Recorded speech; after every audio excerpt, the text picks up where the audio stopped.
नमस्कार दोस्तों, आचार्य online classes में आप सभी का स्वागत है। जैसा कि आप सभी को पता है, मैं रोहित शर्मा आपको ट्वेल्थ लिटरेचर की पोइम पढ़ा रहा हूँ। और अब तक अपन ने 3 पोइम कंप्लीट कर ली थी। फर्स्ट पोइम थी ए लेक्चर अपॉन द शैडो, जो लिखी गई थी जॉन मिल्टन के द्वारा। सेकेंड पोइम अपनी थी ऑन टाइम, जॉन मिल्टन की। और थर्ड पोइम थी ऑन शेक्सपियर, वो भी जॉन मिल्टन की थी। तो इन तीनों पोइम के लेक्चर्स अपन ने कंप्लीट कर लिए थे। आज अपना जो लेक्चर है वो डिवाइन इमेज मतलब फोर्थ पोइम के बारे में है। और डिवाइन इमेज की जो पोइम है, ये पोइम लिखी गई थी विलियम ब्लेक के द्वारा लिखी गई थी। विलियम ब्लेक ने इस पोइम को, डिवाइन इमेज जो पोइम है, इस पोइम को विलियम ब्लेक ने 1789 को लिखा। ठीक है, 1789 को लिखा। और इसे एक कलेक्शन था, वो उस कलेक्शन का नाम था songs of experience. Songs of experience. और फिर क्या हुआ था कि 1794 को इसको सॉन्ग्स ऑफ इनोसेंस में सम्मिलित कर लिया। इनोसेंस, सॉन्ग्स ऑफ इनोसेंस मतलब दोनों ने एक जगह इस पोएम को कंप्लीट कर लिया था। इस पोएम को लिखा गया था 1789 को सॉन्ग्स ऑफ एक्सपीरियंस में, और 1794 को सॉन्ग्स ऑफ एक्सपीरियंस में इसको सम्मिलित कर लिया गया था। बात आई अपन ने पोएम कब लिखी, पोएम कौन से कलेक्शन में लिखी गई थी, पोएम किस प्रकार लिखी गई थी। अब इस पोएम को आपको बताया मैंने कि इस पोएम का जो राइटर है वो है विलियम ब्लेक। विलियम ब्लेक के बारे में अपन देखते हैं कि विलियम ब्लेक का जो जन्म हुआ, ये बोर्न हुए, तो इनका जन्म हुआ 1757 को विलियम ब्लेक का जन्म हुआ था। मतलब इनका जन्म 1757 को जन्म हुआ था। सेकेंड पॉइंट, इनकी जो डेथ हुई थी, विलियम ब्लेक की डेथ हुई थी 1827 को विलियम ब्लेक की डेथ हुई थी। दो चीज़ अपन के क्लियर हो गई। फर्स्ट पॉइंट, विलियम ब्लेक का जन्म कब हुआ और विलियम ब्लेक की डेथ कब हुई। थर्ड पॉइंट है अपना कि इनका पीरियड कौन सा था। ठीक है, तो इनको बोलेंगे अपन रोमांटिक पोइट। रोमांटिक पोइट जो विलियम ब्लेक है, कौन से पोइट है, रोमांटिक पोइट। रोमांटिक पोइट का मतलब है कि जो इनका जो पीरियड था वो कौन सा पीरियड था, रोमांटिसिज्म पीरियड था। मतलब रोमांटिक पीरियड था, रोमांटिक एज के पोइट थे। अब romantic as, what is romantic as, romantic as क्या होती है। अब जो रोमांटिक एज जो अपन जो मीनिंग निकालते हैं कॉमनली, वो मीनिंग नहीं होता। रोमांटिक एज का मीनिंग होता है मतलब ऐसी पोइमें जो इमेजिनेशन पर लिखी जाती है, ऐसी पोइम जो इमेजिनेशन पर लिखी जाती हैं, ऐसी पोइम जो नेचुरलिज्म पर लिखी जाती हैं, इमेज में लिखी जाती हैं, और ऐसी पोइम जो फैंसी पे आधारित लिखी जाती हैं, फैंसी पे आधारित लिखी जाती हैं। तो इन पोइम को क्या, इन पोइट्स को क्या कहेंगे अपन, रोमांटिक पोइट। वे पोइट जो अपनी इमेजिनेशन के द्वारा अपनी पोइम का निर्माण करते हैं। वे पोइट जो नेचुरलिज्म मतलब प्रकृति पर पोइम का निर्माण करते हैं। वे पोइट जो फैंसी कल्पनाओं पर क्या किया, उन्होंने कविताओं को लिखा। वे पोइट जो किसी रोमांटिक स्थिति पर क्या किया, उन्होंने कविताओं को लिखा। जो रोमांटिक एज है वो क्लासिसिज्म से काफ़ी डिफरेंट है, क्योंकि क्लासिसिज्म पोइट हैं वो किसी कविता को या किसी पोइम को बड़े सोच समझकर, उसका आकलन करके, उसको लिखने के बाद वो लगभग 10 से 15 बार वो पोइट क्या करते हैं, उसको एनालिसिस करते हैं उस पोइम का। और उस पोइम का एनालिसिस करने के बाद में उस पोइम का प्रकाशन वो करवाते हैं। बट इन पोइम में क्या होता है, इन पोइम में एनालिसिस नहीं किया जाता। इनके पोइट के माइंड में जो आता है उसको ये लिख देते हैं, अपनी कल्पनाओं के माध्यम से इनको लिख देते हैं। और उनको लिखकर क्या करते हैं ये लोग उन पोइम को पब्लिश कर देते हैं। जैसे बहुत सारी पोइट्स हैं रोमांटिसिज्म पोइट, जिस प्रकार से अपन देगा विलियम ब्लेक है, एस.टी. कोलरिज है, विलियम वर्ड्सवर्थ है, जॉन कीट है। ठीक है, तो इस प्रकार से बहुत सारे ऐसे पोइट आपको मिल जाएंगे रोमांटिक पोइट के रूप में। इसके बाद में इनके बारे में देखते हैं कि ये पॉलिटिशियन थे, पॉलिटिशियन थॉट्स पर इन्होंने लिखा। इसके बाद में इन्होंने रिलीजन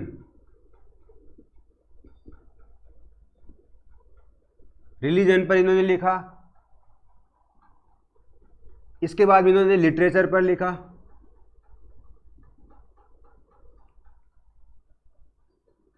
इसके बाद में देखो क्या होता है कि पॉलिटिशियन पे इन्होंने लिखा, रिलीजन पे लिखा और लिटरेचर पे इन्होंने लिखा। और ये कहते हैं एक प्रकार से एज ए क्रिटिक के रूप में मान सकते हैं इनको।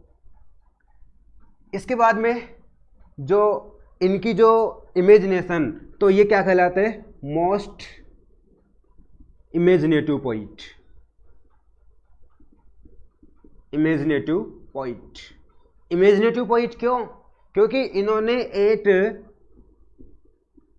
जब वे 8 साल के थे, विलियम ब्लेक जब 8 साल के थे, तब इन्होंने इलिजाबेल देखा, विंडो पर इलिजाबेल को देखा। फिर जब ये 9 साल के थे, व्हेन ये 9 ईयर्स के थे, तब इन्होंने एक एंजल को देखा, देवदूत को देखा। कहाँ पर देखा? एट द ट्री, पेड़ पर इन्होंने देवदूत को। इस प्रकार ऐसी कल्पनाओं वाले पोइट थे ये, तो इनको अपन क्या कहेंगे, मोस्ट इमेजिनेटिव पोइट। इन्होंने अपनी लाइफ में 2 चीज़ें लिखी, 2 इनकी इंपॉर्टेंट है, और वो 2 चीज़ें किस प्रकार से, एक है सॉन्ग्स ऑफ इनोसेंस और एक है songs of experience. Songs of innocence में उन चीज़ों के बारे में लिखा या उनकी वेदनाओं के बारे में लिखा, कुछ जो एलिमेंट्स हैं उन एलिमेंट्स की वेदनाओं के बारे में लिखा, या उनकी स्थिति के बारे में लिखा, दुखांत स्थिति के बारे में लिखा। जैसे लैम्ब हैं, लैम्बी की स्थिति के बारे में लिखा, टाइगर की स्थिति के बारे में लिखा, इन्होंने शेफर्ड की स्थिति के बारे में लिखा। इसके बाद में इन्होंने फिर लिखा सॉन्ग्स ऑफ एक्सपीरियंस। तो सॉन्ग्स ऑफ एक्सपीरियंस में इन्होंने ऐसी चीज़ें लिखी जो घटनाएं घटने के बाद में, या जो घटनाएं घटे उन घटनाओं पर क्या किया इन्होंने, पोइम को लिखा। जैसे मान लो पॉइजन ट्री लिखा, पॉइजन ट्री के बाद में डिवाइन इमेज को कन्वर्ट किया। पहले ये डिवाइन इमेज किस में थी, सॉन्ग्स ऑफ एक्सपीरियंस में थी, फिर इसको सॉन्ग्स ऑफ इनोसेंस में रखा गया था। फिर क्या होता, जैसे द लिटिल लॉस्ट गर्ल लिखा। ठीक है, तो इस प्रकार से इन्होंने अपने सॉन्ग्स ऑफ एक्सपीरियंस और सॉन्ग्स ऑफ इनोसेंस में इन्होंने ये चीज़ें लिखी। तो ये अपना आउटलाइन हो गया किसका, विलियम ब्लेक का। इसके बाद अपन देखेंगे कि अबाउट द पोइम, इस पोइम के बारे में, ये पोइम क्या है। देखो, दिस पोइम हैज, या this poem is comprised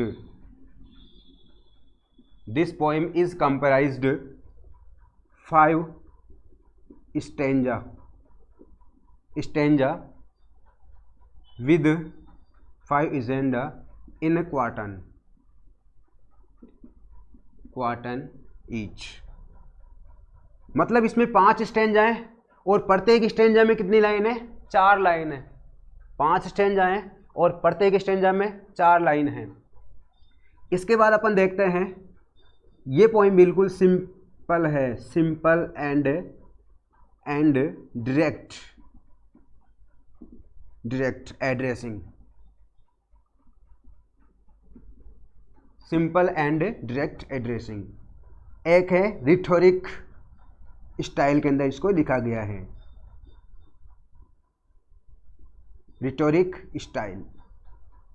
rhetorical style के अंदर इसको लिखा गया। रिटोरिक स्टाइल क्या होती है, जिसके अंदर जो पोइट होता है वो पोइट खुद से प्रश्न करता है और खुद ही क्या करता है, उसका जवाब दे देता है, वो होता है रिटोरिक स्टाइल। इसके बाद में इस पोइम में जो इमेजिनेशन है वो इमेजिनेशन लिया गया है, इमेजिनेशन लिया गया है।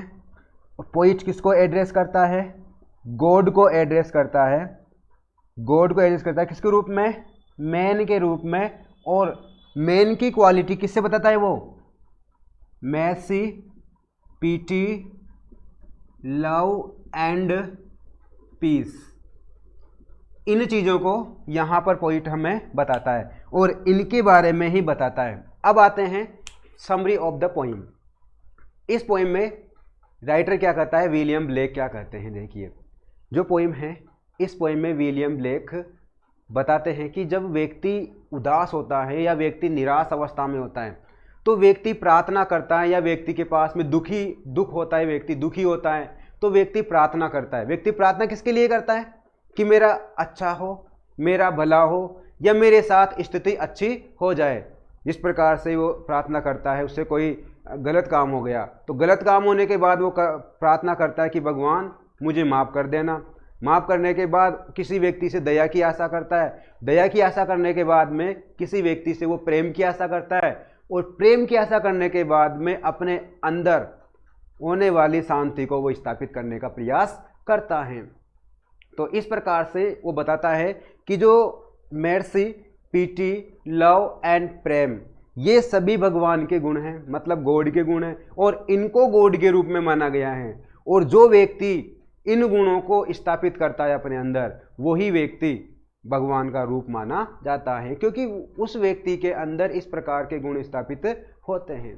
फिर अगले स्टेंजा में राइटर कहता है कि जो गॉड है वो गॉड हमारे परमपिता के रूप में, गॉड एज अ फादर, परमपिता के रूप में क्यों है, क्योंकि उनके अंदर mercy, pity, love and peace के गुण समाहित हैं। और कहता है कि जो इंसान उन गुणों को अपना लेता है तो वो परमपिता का पुत्र के रूप में माना जाता है, और जब वो पुत्र बन जाता है तो परमपिता उसका केयर करते, उसकी देखभाल करते हैं।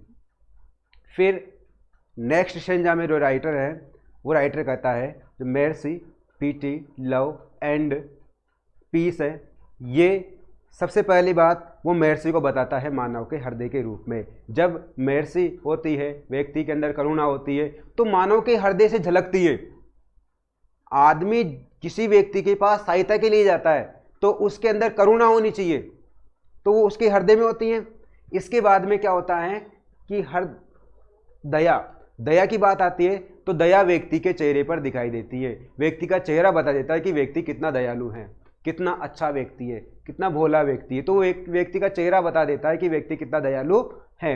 इसके बाद में लव की बात आती है कि अगर व्यक्ति के अंदर लव होता है, व्यक्ति के अंदर प्रेम होता है, लोगों से प्रेम करता है, वो सभी लोगों का सम्मान करता है, सभी लोगों का अच्छे से बात करता है, सभी लोगों का आदर करता है, तो वो व्यक्ति एक ईश्वर के रूप में माना जाता है। उसको डिवाइन बताया गया यहाँ पे, पोइट ने उसको क्या माना, डिवाइन के रूप में माना है। और फिर क्या बताया कि जो पीस है वो पीस भगवान के वस्त्र के रूप में बताया गया है, क्योंकि भगवान इस प्रकार के वस्त्र ही धारण करता है कि हमारे मस्तिष्क में अगर शांति है और वही भगवान निवास करते हैं। ये नहीं कि मस्तिष्क में एक प्रकार का ज्वालापन उभरा हुआ है, मस्तिष्क में थिंकिंग्स चल रही हैं, थॉट्स चल रहे हैं, नेगेटिव फीलिंग्स चल रही हैं, तो वे चीज़ें क्या होती हैं, वे चीज़ें नेगेटिव रूप को शो करती है, तो वहाँ पर भगवान निवास नहीं करते। तो भगवान निवास कहाँ करते, जहाँ पर शांति होती है। ठीक है, तो इस प्रकार से यहाँ पर राइटर ये चीज़ें बताए हैं। जिस स्थिति में इंसान, जिस स्थान पर इंसान दुखी होता है, उसी स्थान पर क्या करता है, वह प्रार्थना करता है। किससे प्रार्थना करता है, भगवान से प्रार्थना करता है कि कोई क्या करे, उसके ऊपर मर्सी करे, पीटी करे, या उनसे प्रेम करे और उसके साथ शांतिपूर्वक बर्ताव करे। तो ये चीज़ें इस पोइम में बताई गई हैं। ठीक है, अब हम इस पोइम का टेक्स्ट पढ़ेंगे और टेक्स्ट के रूप में अपन इस पोइम को क्लियर करेंगे। हाँ, तो मैं टेक्स्ट पढ़ते इस पोइम का। अब तक अपन इसकी समरी देखी और अब टेक्स्ट देखिए। टेक्स्ट में अपना है इस पोइम में, to mercy, pity, peace and love. To mercy, mercy है यहाँ पर करुणा, पीटी मतलब होता है दया, पीस होता है एक प्रकार से शांति, एंड लव होता है प्रेम। All pray in their distress. तो यहाँ पर ये 4 क्वालिटीज अपन को बताई गई हैं, 4 वर्च्यूज अपन को बताए गए हैं, 4 गुण हमें बताए गए हैं, और इन चारों गुणों को प्रतीक के रूप में बताया गया है। गॉड का प्रतीक इन चारों क्वालिटीज को बताया गया है। तो देखिए, mercy, pity, peace and love all pray in their distress.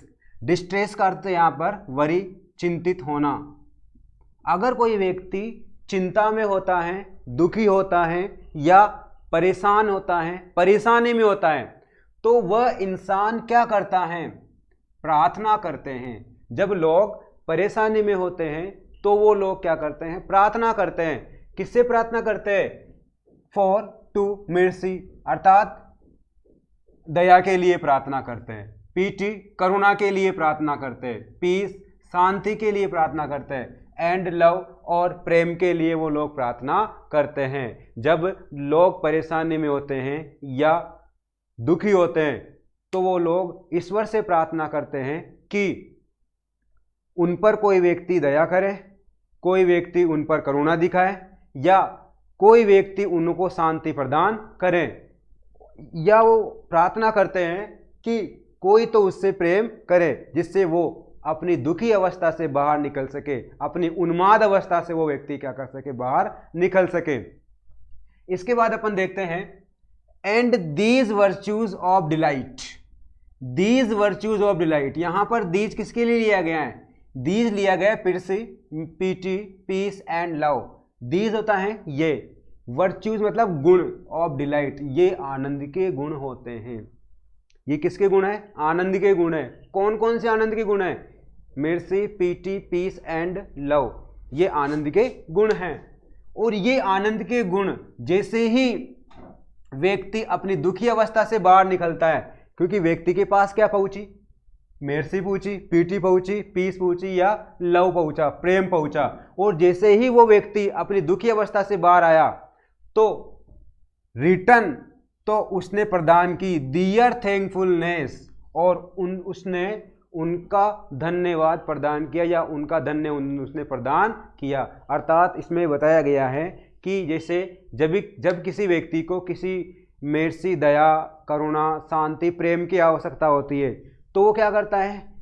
वो भगवान से प्रार्थना करता है कि मुझ पर दया कीजिए, मुझ पर करुणा कीजिए, या मुझे शांति प्रदान कीजिए, या मुझसे प्रेम कीजिए। तो जब उसको ये चीज़ें मिल जाती हैं तो वो अपनी डिलाइट अवस्था में आता है। और जैसे ही वो व्यक्ति डिलाइट अवस्था में आता है तो वो भगवान को क्या करता है? भगवान का आभार प्रकट करता है। तो क्या करते हैं कि जब वो वर्च्यूज ऑफ डिलाइट उन्हें प्राप्त होती हैं तो क्या करता है? वो उनका आभार प्रकट करता है। थैंकफुलनेस होता है आभार प्रकट करना। उनका क्या करता है? वो आभार प्रकट करता है। For mercy, pity, peace and love, mercy, pity, peace and love, दया, करुणा, शांति और प्रेम के लिए, दया, करुणा, शांति और प्रेम के लिए is God our father dear.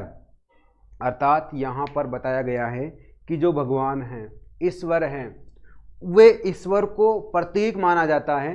दया, करुणा, शांति और प्रेम का प्रतीक ईश्वर को माना गया है, क्योंकि वही हमें दया देंगे, वही हम पर करुणा करेंगे, वही हमें शांति प्रदान करेंगे और वही हमसे प्रेम करेंगे। ईश्वर के अलावा कोई व्यक्ति आपको ये चीज़ नहीं दे सकता। और जो व्यक्ति आपको ये डिवाइन इमेज प्रदान कर रहा है तो ये मान लो कि वह व्यक्ति ईश्वर का रूप माना गया है। तो यहाँ पर बताया गया है कि जो ईश्वर हैं, गॉड हैं, वो गॉड किसके प्रतीक के रूप में है? mercy, pity, peace and love, मतलब दया, करुणा, शांति और प्रेम का प्रतीक है ईश्वर। और वो ईश्वर हमारे परम पिता के रूप में है। हम उन ईश्वर को परम पिता के रूप में मानते हैं। ईश्वर में डिवाइन इमेज के गुण समाहित हैं, इसलिए वो ईश्वर हमारे परम पिता के रूप में हैं। इसके बाद में है and mercy, pity, peace and love is man.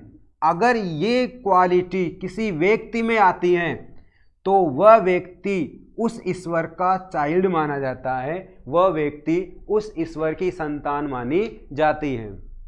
भगवान डिवाइन इमेज के प्रतीक है और वो डिवाइन इमेज नाम आते हैं, ये याद रखना, mercy, pity, peace और लव। और वो डिवाइन इमेज अगर किसी इंसान में आ जाती है, इंसान उन डिवाइन इमेज को अपने अंदर धारण कर लेता है, तो वो व्यक्ति उस ईश्वर की संतान के रूप में माना जाता है और वो ईश्वर उस व्यक्ति का केयर करता है, उस व्यक्ति का ध्यान रखता है।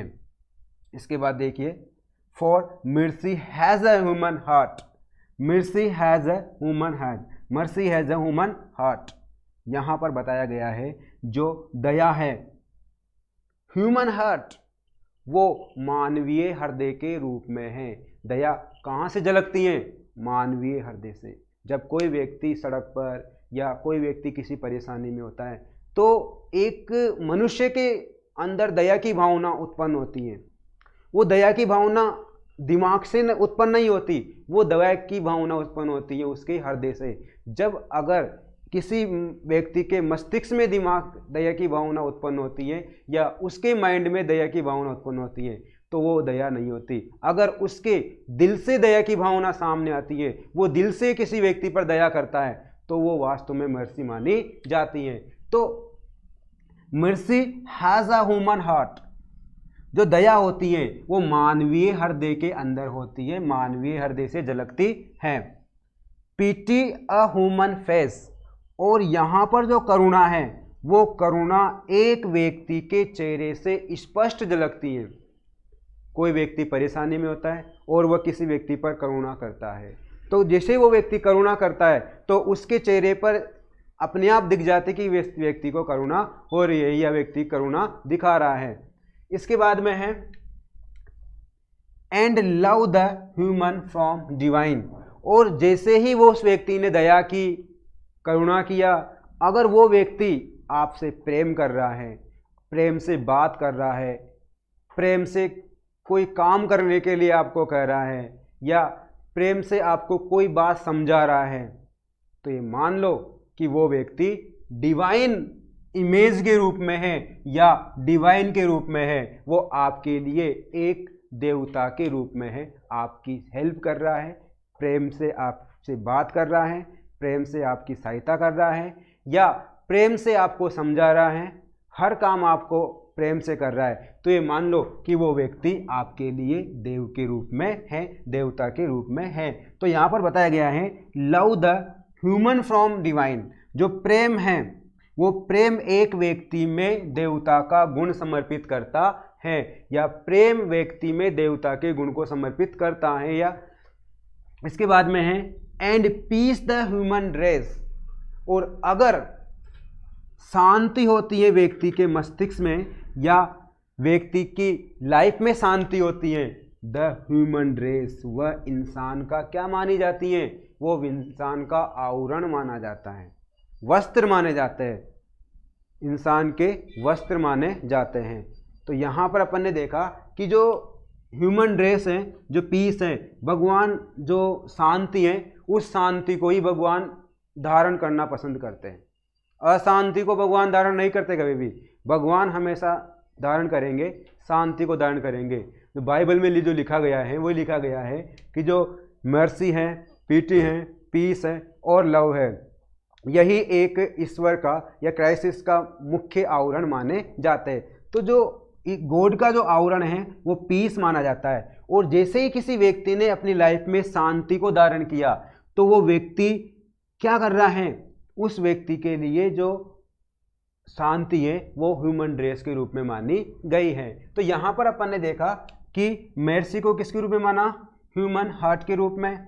पीटी को किसको माना? ह्यूमन फेस के रूप में। एंड लव को माना अपन ने ह्यूमन डिवाइन के रूप में। मतलब प्रेम अगर व्यक्ति के अंदर है, व्यक्ति प्रेम से लोगों के साथ व्यवहार कर रहा है, उसका नेचर प्रेम वाला है, तो वो व्यक्ति हमारे लिए देव के समान है या देवता के समान है, गॉड के समान है। उसी व्यक्ति को हमें गॉड के समान मानना चाहिए। अब आपके पास इनमें से क्वेश्चंस बन सकते हैं। क्वेश्चंस कैसे बनेंगे? क्वेश्चंस बन सकते थे कि विलियम ब्लेक कौन से डिवाइन इमेज की यहाँ पर बात करता है, कौन कौन से डिवाइन इमेज की यहाँ पर बात करता है। Which are divine image the William Blake put है या पिक्चर्ड है या विलियम ब्लेक यहाँ पर कौन से डिवाइन इमेज को पिक्चर्ड करता है। तो देखिए, फर्स्ट अपना मर्सी, फिर है पीटी, और फिर है पीस, और फिर है लव। मतलब 4 डिवाइन इमेज की यहाँ पर विलियम ब्लेक बात करता है। सेकंड क्वेश्चन है what do the people do in their distress, people अपनी चिंता के अंदर क्या करते हैं। When people in distress they pray for mercy, pity, peace and love, वे क्या करते हैं, प्रेम, दया, करुणा, शांति और प्रेम के लिए प्रार्थना करते हैं। What are the virtues of delight, what are the virtues of delight, आनंद के गुण कौन कौन से हैं, तो आनंद के गुण कौन कौन से माने जाएंगे, mercy, pity, peace and love. And why do the people thank to the God, तो किसके लिए धन्यवाद देता है, क्योंकि रिटर्न जब उनको ये मिलती है, डिवाइन इमेज मिलती है, तो क्या करता है, भगवान को धन्यवाद देता है। सेकंड के अंदर अपने क्वेश्चन बन सकते हैं, why do people call father to the God, भगवान को फादर क्यों पुकारते हैं, because God has the divine image virtues, मतलब क्योंकि भगवान के अंदर जो गुण होते हैं वो किसके गुण होते हैं, डिवाइन इमेज के गुण होते हैं, इसलिए भगवान को हम क्या मानते हैं, एक प्रकार से फादर, गॉड फादर मानते हैं। इसके बाद में why does the man child of a god, मतलब भगवान का पुत्र इंसान क्यों माना गया है, इंसान भगवान का पुत्र इंसान तभी होता है जब उसके अंदर डिवाइन इमेज सम्मिलित होती है। इसके बाद में यहाँ पर मेर्सी के अंदर क्या होता है, ह्यूमन हार्ट के अंदर मेर्सी दिखाई देती है, पीटी वो ह्यूमन फेस के अंदर दिखाई देती है, और लव यहाँ पर एक डिवाइन के रूप में दिखाई देती है, और जो पीस है वो व्यक्ति के ड्रेस के रूप में दिखाई देती है। नेक्स्ट स्टेंजा अपन आगे पढ़ते हैं। तो ये चीज़ें अपन ने यहाँ तक देखी। फर्स्ट स्टेंजा ये था अपना, सेकंड स्टेंजा और ये थर्ड स्टेंजा। इसके जो 2 स्टेंजा बचे हुए हैं 4-4 लाइन के, वो अपन अगले वीडियो में देखते हैं। मैं आशा करता हूँ कि आपको ये जो वीडियो है वो पसंद आया होगा, और आपने इस वीडियो को बड़े आसानी से या बड़े डायरेक्ट तरीके से समझा होगा, क्योंकि ये पोइम बहुत ही ईजी है। इस पोइम को विलियम ब्लेक ने लिखते समय बहुत ही ईजी तरीके से लिखा है।